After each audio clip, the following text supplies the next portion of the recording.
বন্ধুরা, আজ দুপুরে সোমবারের আজকে আমার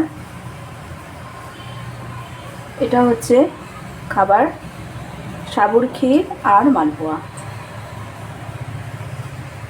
তো কেমন হলো তোমরা অবশ্যই কমেন্ট করে জানিও। শুভ দুপুর বন্ধুরা, আজকে শ্রাবণ মাসের শেষ সোমবার। তো আমি আর এই সোমবারটা করিনি, তো কিন্তু নিরামিষ খাবো, সেই হিসেবে আমি আজকে এই সাবুর ক্ষীরটা বানিয়ে নিচ্ছি। তো সাবু ভিজিয়ে রেখেছিলাম আর 1 প্যাকেট দুধ ফোটাতে দিয়েছিলাম।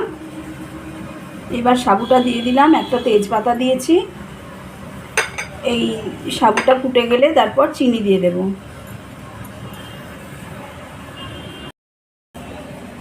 এই দেখো চিনি দিয়ে দিলাম 2 চামচ, 2 চামচে দিলাম কারণ বেশি খাবো না মিষ্টি। এই যে এই কাপের আধ কাপ আটা নিয়ে নিয়েছি, আর এবার আধ কাপ সুজি নেব। এই যে আধ কাপ মতো সুজি নিলাম, আর আমি জোয়ান, আমি মৌরি দিই না, জোয়ানটা বেশ ভালো লাগে, ঝাল ঝাল।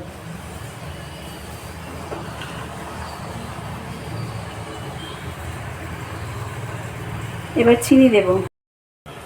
এই যে আধ কাপ মতো চিনি দিয়ে দিলাম, চিনিটা বেশি হয়ে যাচ্ছে, আর দেবো না।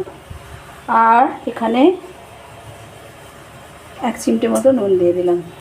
ওটা দেখো এই গোলাটা আমি আজকে দুধটা তো আমি পায়েস করে নিলাম, তো এটা আমি টক দই দিয়ে মেখেছি, টক দই দিয়ে আর অল্প একটু জল দিয়ে, চিনি, টক দই, সুজি আর আটা।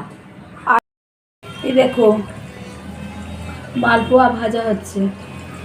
এটা হচ্ছে একটুখানি সেই আগেকার দেখেছিলাম যেটা, যে তেলটা গরম হয়েছে কিনা সেটা। একটা উঠিয়ে নিয়েছি, আরও 2টো ভাজতে দিয়ে দিলাম।